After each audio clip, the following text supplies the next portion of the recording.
특별히 오늘 초등부 메달리스트들이 지금 자리에 함께 있습니다. 어제 하루 온종일 성경 퀴즈 대회에 참석했던 우리 초등부 아이들이 또 시상으로 금은 동메달을 획득하고 또 저 자리에 앉아 있습니다. 우리 다음 세대인 우리 초등부 친구들 한번 박수로 한번 격려해 주셨으면 좋겠습니다. 예배 후에 시상식이 있는 거 알죠? 우리 친구들 예배 시간에 졸지 않아야 됩니다. 만약에 졸면 메달 자격이 박탈될 수도 있으니 말씀에 집중해 주시면 좋겠어요. 그리고 귀한 분들 나중에 또 소개하신다고 합니다. 엄청 멀리에서 오신 분들이 계시는데 뉴질랜드에서 오신 분들 계시죠 지금? 네, 한번 손을 들어 주시면 웰컴 투 부산 북처치 워십 환영합니다. 혹시 한국말 다 됩니까? 다행이네요. 제가 영어를 해야 되나 부담이 됐는데 감사합니다. 2024년 첫 예배 함께 하게 되었습니다. 특별히 오후 예배 하나님의 은혜를 사모하며 함께 해주셨는데 2024년 새해 우리 성도님들 소망하시는 일들이 많으시죠? 그래서 특별히 전국에 성인 남녀 20대부터 60대까지 3,000명을 대상으로 온라인 조사를 했습니다. 제가 한 건 아니고요. 제가 시간이 없어서 하진 않았고 조사한 것을 바탕으로 질문을 했더니 2024년 새해에 소망하는 것이 무엇입니까? 라는 질문을 했습니다. 우리 성도님들 이런 질문을 받으신다면 뭐라고 답변하시겠습니까? 한 가지 지금 한번 생각해 보시죠. 그리고 제가 많은 답변들 중에서 가장 많이 나온 것들의 목록을 제가 한번 말씀해 드리겠습니다. 혹시 우리 성도님들이 생각하시는 것과 일치하는 것이 있는지 한번 확인해 주시면 좋겠습니다. 우리 초등부 친구들에게는 질문하지 않았습니다. 우리 친구들은 그냥 열심히 공부하면 됩니다.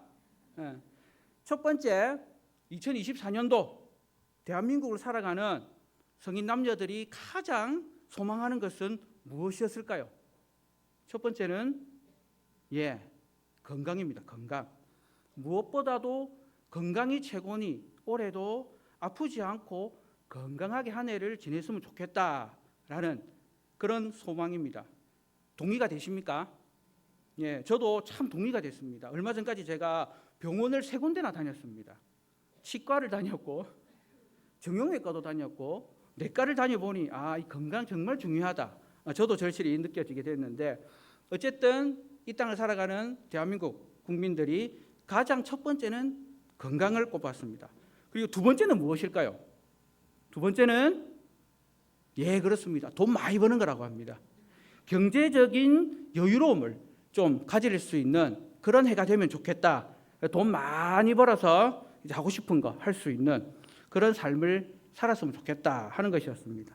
세 번째는 경기가 좀 안정되면 좋겠다. 물가 상승률이 좀 멈추고 좀 무너진 경제가 회복되면 좋겠다. 그런 소망을 이야기했습니다. 네 번째가 올해는 좀 평범한 삶을 살았으면 좋겠다. 이 평범한 삶이라는 것은 아무 일도 일어나지 않는 위협으로부터 지켜지고 특별히 전쟁이나 자연재해나 환경오염 많은 사건 사고로부터 이런 일이 일어나지 않았으면 좋겠고 안정된 평범한 그런 삶을 살았으면 좋겠다 하는 것이 네 번째였습니다.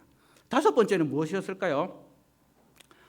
올해는 좀 행복했으면 좋겠다라고 답을 했습니다. 특별히 이 행복의 조건 중에서도 좀 마음의 여유를 좀 가졌으면 좋겠다라고 대답을 했습니다. 여섯 번째가 올해는 꼭 꿈꾸고 싶었던 것을 이루면 좋겠다. 목표를 달성할 수 있는 그런 해가 되면 좋겠다라고 이야기를 했습니다. 한층 더 성장하는 그런 한 해 2024년도가 되면 좋겠다가 여섯 번째였고 일곱 번째가 내 집 마련의 꿈을 이루는 것입니다. 소중한 보금자리를 가지면 좋겠는데 특별히 소중한 보금자리에 가장 많이 응답한 것이 1인 가구들이라고 합니다. 혼자 살아도 소중한 보금자리, 나를 위한 공간이 있었으면 좋겠다 하는 것이 일곱 번째였고 답이 147가지 있습니다. 그런데 다 이야기하면 시간 다 가기 때문에 랭킹 10위 안에 든 것만 말씀드리는 겁니다. 여덟 번째는 여행이었습니다. 여행. 새로운 일을 준비하고 기획하기 위해서 좀 재충전할 수 있는 여행을 떠나고 싶은데 주로 해외여행을 좀 가고 싶다라는 그런 답변이었습니다. 사실 8가지를 말씀드렸지만 이 모든 답들이 한결같이 자기를 위한, 좀 자기를 위로하고 싶은 그런 내용들입니다. 물론 정말 중요합니다. 아마 우리 성도님들 가운데서도 방금 들었던 목록 중에서 공감되는 것들이 있으시죠? 네, 있습니다. 그렇죠? 하나, 어쩌면 더 많이. 사람들은 하나를 선택했는데 어쩌면 이 한 가지 한 가지 이 모든 것이 우리도 기대하는 바가 아니겠습니까? 2024년. 또 한 설문이 있습니다. 2024년도에 성도들이 교회에 소망하는 것이 뭔가라는 그런 설문도 있었습니다. 첫 번째는 이런 응답이었습니다. 직분자들의 성품이 좀 더 익었으면 좋겠다라는 답이 첫 번째였습니다. 두 번째 답은 성도들의 삶에 좀 관심을 좀 가져주시면 좋겠습니다. 교회가 우리 성도님들의 삶에 대한 관심을 좀 가져주시면 좋겠다. 세 번째가 설교입니다. 설교. 그런데 다 그냥 설교 이렇게 나왔습니다. 설교를 어떻게 해야 되는지는 잘 모르겠습니다. 성도들이 소망하는 것은 설교, 일찍 마치는 것, 짧게 하는 것일까? 어쨌든 세 번째는 설교였고, 네 번째는 다음 세대들이 이제는 더 좀 부흥하고 많아지는 그런 24년도가 되면 좋겠다라고 설문조사가 되었다고 합니다. 사랑하는 성도 여러분, 우리 성도님들은 새해 어떤 소망을 가지고 계십니까? 세상을 살아가고 있기 때문에 아까 언급했던 내용들처럼 그런 건강과 경제적인 자유, 평범한 삶, 행복, 이 모든 것들 우리 성도님들 동일하게 아마 소망 인주합니다. 그렇다면 특별히 우리가 하나님 나라를 소망하는 믿음의 자녀들로서 어떤 소망을 가지고 이 땅을 살아가야겠습니까? 혹시 이런 소망 가지고 계십니까? 2024년도에는 하나님의 나라가 이루어지기를 소망합니다. 2024년도에는 반드시 주님 다시 오시옵소서. 당황스럽죠? 2024년도에는 우리가 사도신경에 고백했던 대로 저리로부터 산자와 죽은 자를 심판하실 예수님 오시옵소서. 지금 오시면 제일 좋겠습니다 하는 그런 소망을 가지고 계시죠? 새해를 맞이했습니다. 2024년도가 벌써 일주일이 지났습니다. 그러나 막상 주위를 돌아보니 크게 달라진 건 없는 것 같습니다. 달라진 건 벽에 붙어있던 달력, 숫자가 바뀌었고 오늘 하루를 살아가는 내 모습이 좀 더 힘들어하는 모습, 그리고 복된 주일날 교회에서 만난 우리 성도님들의 모습이 좀 더 지쳐 보이는 그런 모습은 아닌가. 새해의 기대, 소망과는 다르게 여전히 달라지지 않는 세상 속에서 전쟁의 소문은 계속되고 위협적인 도발은 계속해서 일어나고 있고 경제적인 상황은 좋아진다라는 뉴스보다는 어렵다. 모든 상황들이 좋지는 않고 천재지변, 환경오염과 같은 여러 가지 위협들이 계속해서 우리를 참 부담스럽게 하는 그런 시대, 여전히 달라지지 않는 그런 세상을 우리는 살아가고 있습니다. 개인적인 소망도 중요하지만 공동체의 소망도 참 중요합니다. 우리 부산북교회의 올해의 소망, 올해의 주제가 무엇입니까? 내 백성을 위로하라. 하나님께서 위로해 주시고 하나님으로부터 위로를 받은 사람이 바로 이 세상을 위로할 수가 있지 않겠습니까? 위로가 무엇입니까? 위로는 바로 위로부터 내려오는 은혜입니다. 하나님께서 주시는 그 은혜를 우리 성도님들이 풍성하게 누리고 이 땅을 살아가기를 소망합니다. 하지만 성도로서 이 땅을 살아가는 삶은 참 고단합니다. 결코 쉽지만은 않습니다. 성경의 역사, 인류의 역사를 살펴보니 늘 고난과 힘겨움의 연속이었습니다. 그러나 하나님께서는 그런 역사 가운데서 하나님의 사람을 통해서 회복의 은혜, 구원의 은혜, 위로의 은혜를 베푸신다는 것을 말씀을 통해서 발견할 수가 있고, 오늘 특별히 바로 이 느헤미야를 통해서 하나님은 어떻게 하나님 나라를 회복하시고 하나님 백성들을 위로하시고 그 위로자를 통해서 하나님의 나라를 어떻게 세워가시는지를 말씀을 통해서 확인할 수가 있습니다. 오늘 말씀 제목이 무엇입니까? 같이 한번 제목을 읽어보겠습니다. 시작. 하나님을 경외하는 위로자. 특별히 오늘 본문에 등장하는 이 느헤미야가 바로 하나님을 경외하는 위로자의 삶을 살았다는 것입니다. 제가 계속해서 느헤미야 말씀을 나누고 있는데, 느헤미야 이름의 뜻이 바로 하나님은 위로자라는 그런 뜻입니다. 그가 그렇게 이름을 가질 수 있었던 이유는 그의 아버지가 힘들고 어려운 시대를 살아가면서 우리는 하나님의 은혜가 아니면 위로받을 수 없는 존재구나 하는 것을 발견하고는 그의 아들 느헤미야라는 이름을 지어주게 된 것이고, 그 느헤미야는 부모님으로부터 물려받은 이름, 하나님께서 주신 사명을 따라서 위로하는 위로자의 삶을 살게 됩니다. 하나님을 위로하는 자는, 하나님을 경외하는 위로자는 어떤 삶을 살아갈까요? 오늘 본문을 통해서 세 가지 살펴보고자 합니다. 먼저는 하나님을 경외하는 위로자는 비전을 사모하는 사람입니다. 어떤 비전일까요? 느헤미야가 가진 비전은 하나님 나라의 회복이라는 거룩한 비전을 가지고 살았습니다. 특별히 14절 말씀에 보니 유다 땅 총독으로 세움을 받았다라고 시작하고 있습니다. 느헤미야는 유대 땅의 총독으로 부임하게 됐습니다. 그가 유다 땅의 총독으로 부임한 이유는 바로 그가 느헤미야 1장에서부터 기도한 대로 무너진 하나님의 나라의 회복을 위한 기도에서부터 시작되었고, 그 기도가 이루어짐으로 말미암아 하나님께서 그의 소원을 들으시고 유다 땅의 총독으로 임명을 받게 됩니다. 느헤미야가 유다 땅의 총독으로 오고 싶다라는 그 기도는 내가 유다 땅의 총독이 되어서 권세를 누리고 특권을 누리고 행복하게 잘 살아보자, 그런 차원으로 하나님 앞에 소원을 한 것이 아니라, 그가 수상궁에서 하나님께서부터 주신 마음, 이스라엘 백성들이 고난과 고통 가운데 있고 성전이 무너졌고 성벽이 회복되지 못했다라는 그 소식을 듣고는 기도하며 하나님께서 주신 비전, 그것을 이루고자 했을 때에 하나님께서 그 꿈을 이루어 주셨죠. 그래서 유다 땅의 총독으로 세움을 받았습니다. 임명을 받은 그가 유다 땅에서 무려 12년이란 시간 동안 총독으로서의 삶을 살아가게 됩니다. 하나님을 경외하는 위로자, 바로 하나님께서 주신 비전을 자신의 삶의 정체성으로 삼아서 살아가는 존재입니다. 느헤미야는 먼저 그의 나라와 그의 의를 구하는 삶을 살았습니다. 이 땅을 살아가는 모든 성도들은 오늘 이 시대에 하나님으로부터 세움을 받은 존재들입니다.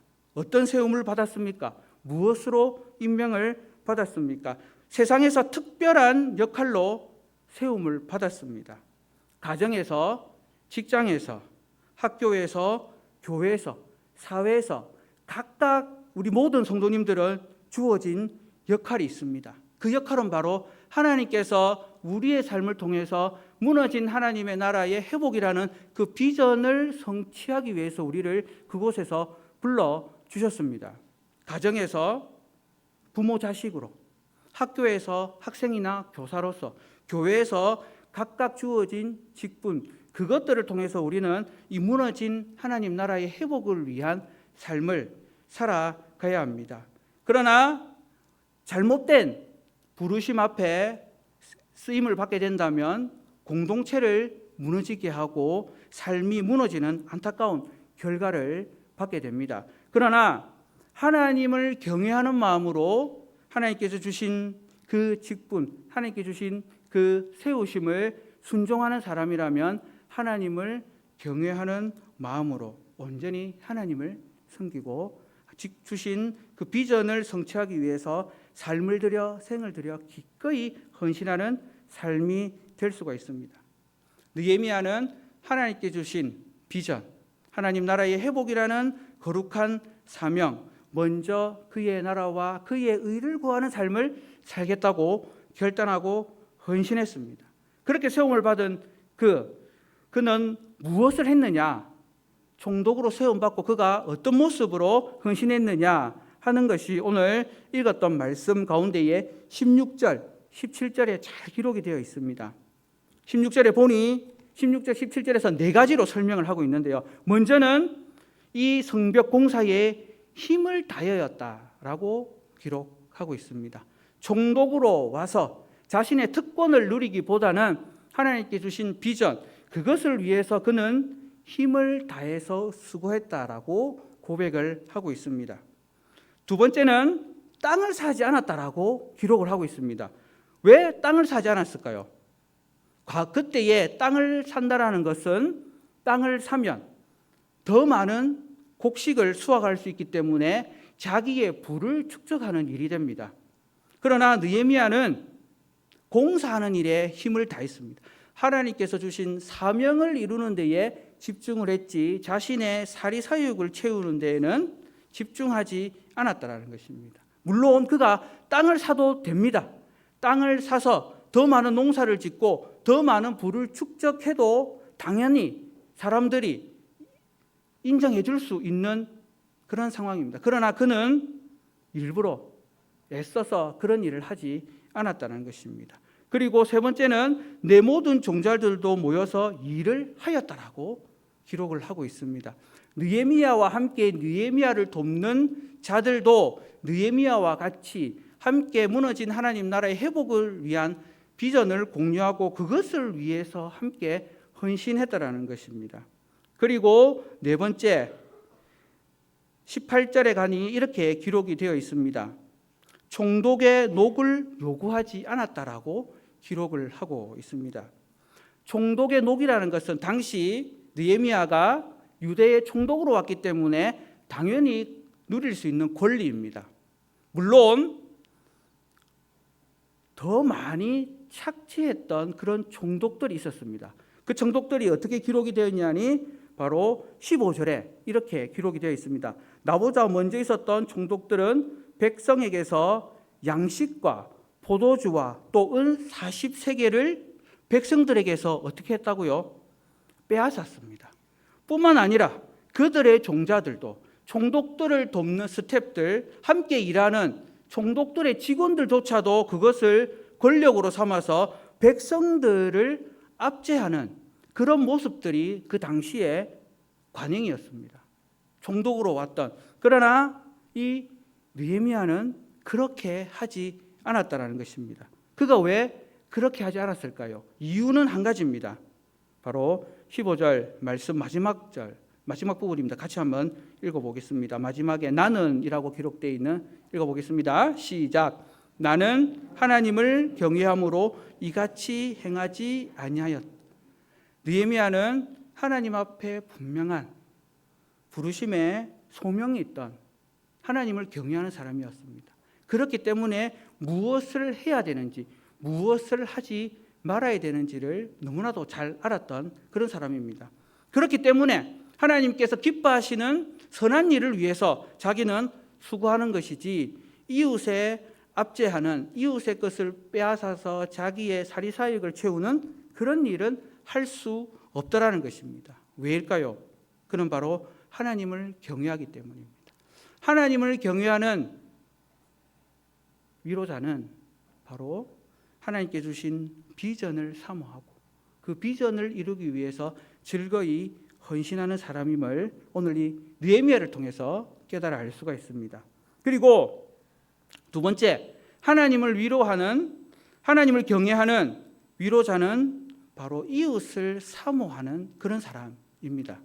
특별히 이 느헤미야가 이전의 총독들과 자신을 비교하면서 내가 하나님을 경외함으로 이전 총독들과 같이 행하지 않는 이유는 바로 18절 말씀에 이 백성의 부역이 힘들고 어렵고 성도들이 힘들고 어려운 삶을 살아가고 있다는 것을 그가 직접 보았기 때문에 성도들의 고통을 너무나도 잘 알고 있기 때문에 결코 성도들을 더 이상 힘들게 압제하지 않겠다라는 것입니다. 제가 유치부를 담당하고 있는데 유치부 친구들이 주일날 예배드리러 올 때마다 친구들 가정들마다 자 목사님을 위해서 누구는 도시락을 사오고 누구는 간식을 사오고 누구는 음료수를 사오고 또 누구는 봉투를 다 준비해 와야 돼. 이렇게 한다면 유치부가 어떻게 되겠습니까? 예, 바로 말로 표현할 수 없을 정도로 위기가 오지 않겠습니까? 이전 총독들은 그렇게 했다라는 것입니다. 녹을 받는 것을 당연하게 여겼다면 느헤미야는 백성들의 형편을 알기 때문에 그들의 삶이 얼마나 고초가 많은지 지금 힘들고 어려운 삶을 살고 있는 백성들의 모습을 두 눈으로 보고 같이 공감하며 아파하기 때문에 결코 그는 자신의 권리이지만 그 권리를 위해서 백성들을 압제하는 그런 일들을 하지 않았다는 것입니다. 뿐만 아니라 그가 느헤미야를 따르는 느헤미야와 함께한 스텝들도 역시 그렇게 하지 않았다는 것입니다. 같은 마음과 같은 뜻으로 이웃들을 섬기기를 소망했고 그 이웃들을 섬기는 그 방법이 뭐였냐면 바로 그들로부터 경제적인 어려움을 느끼지 않도록 먼저 그들을 돕는다라는 것이었습니다. 숫자가 얼마나 많았든지 그들이 매일 먹는 양이 18절에 보니 소 한 마리를 먹습니다. 진짜 맛있겠습니다. 살찐 염소 6마리씩 그리고 닭도 많이 했습니다. 양념 반, 후라이드 반, 칠리 맛, 종류별로 그리고 무려 포도주를 열흘에 한 번씩은 모든 사람들을 위해서 다 담아 엄청난 재정이 들어가는 일들입니다. 오늘 우리 담임 목사님께서 특별히 오늘 점심을 쏘셨습니다. 안에 고기가 들어있었습니다. 고기 든 거 보셨죠? 이 보통 고기가 아닙니다. 민물에 사는 아주 육질이 쫀득쫀득한 아마 이스라엘 백성들은 먹어보지 못한 그런 고기를 오늘 우리 모든 성도님들이 함께 먹었습니다. 따뜻한 국왕 그릇 위로가 되지 않습니까? 예, 좀 크게 이야기해 주십시오. 위로가 되었습니다. 2023년 첫 주일부터 말씀으로 그리고 음식으로 위로받는 거 얼마나 중요합니까? 다음번엔 또 누가 쏘실지 기대가 다 되지 않습니까? 24년도로 예약이 다 찼습니다. 저도 쏘고 싶었는데 저는 25년도에 한번 쏘도록 하겠습니다. 반드시 쏴야 되겠네. 이제 강대상에서 말씀을 드렸으니. 어쨌든 이렇게 먹는 일이 중요합니다. 이렇게 먹고 마시며 위로받는 것 정말 중요한데 이 일조차도 느헤미야는 백성들에게 요구하지 않았다는 것입니다. 느헤미야는 그들을 먹이기 위해서 자신의 재산을 사용했습니다. 물론 총독이니까 재산이 있겠죠. 비교할 수 없을 정도로. 그러나 이것을 행하면서 백성들에게 내가 여러분들을 대접하니 여러분 나를 기억해 주시고 나 때문에 먹고 사는 일이니 나를 위해서 더 수고해 주시고 헌신해 주세요 라고 하지 않았다는 것입니다. 느헤미야는요 자신이 행한 일을 백성들에게 드러내지는 않았습니다. 그가 드러내는 것은 오직 마지막 절에 보니 19절입니다. 우리 19절 말씀을 같이 한번 읽어보겠습니다. 시작.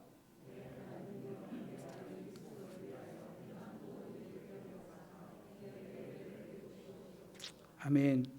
하나님을 경외하는 위로자는 바로 은혜를 사모하는 자입니다. 특별히 느헤미야는 백성들을 향해서 내가 행한 것을 백성 여러분 기억해 주시고 여러분 나를 위해서 우리 하나님께 기도해 주십시오라고 하지 않았다는 것입니다. 오히려 고난 가운데 있는 백성들을 긍휼히 여기면서 그들을 어떻게 섬길 건가 그리고 내가 할 수 있는 최선을 다해서 백성들을 섬기니 하나님 나를 기억해 주시옵소서. 하나님 나를 기억해 주시옵소서. 하나님 나에게 은혜를 베풀어 주시옵소서. 사랑하는 성도 여러분, 하나님을 경외하는 위로자는 바로 하나님의 은혜를 사모하는 삶을 살아가게 됩니다. 2024년도 오늘도 어쩌면 우리가 이 한 해가 살아갈 일이 깝깝하고 답답합니다. 답답하죠. 왜냐하면 계속 문제들이 계속 밀려오기 때문에 이 문제를 해결하지 못하는 우리의 마음은 답답합니다. 그러나 그렇기 때문에 우리는 우리 하나님께 은혜를 베풀어 주시옵소서라고 기도할 수 있습니다. 새해 첫 한 주간을 기도의 자리로 시작했습니다. 그리고 우리는 계속해서 하나님께서 주시는 그 기도의 권리를 누릴 수가 있습니다. 사랑하는 성도 여러분, 올 한 해 무엇을 위해서 기도하는 삶을 살아가시겠습니까? 먼저 우리가 하나님께 구해야 될 기도는 바로 하나님, 내게 은혜를 베풀어 주시옵소서. 하나님께서 베풀어 주신 그 은혜, 그것이 바로 나의 위로가 되는 줄 우리는 확신하고, 내가 받은 그 은혜의 위로를 우리가 이 땅에서 살아가면서 우리가 만나게 돼야 될, 하나님을 알지 못하는 사람들에게 하나님의 위로를 전할 수 있는 그런 믿음의 선한 삶을 살 수 있게 될 줄 믿습니다. 2024년 우리는 바로 세상에서 위로자로 살아야 될 세움을 받은 존재들입니다. 이 위로는 오직 하나님께 주시는 은혜입니다.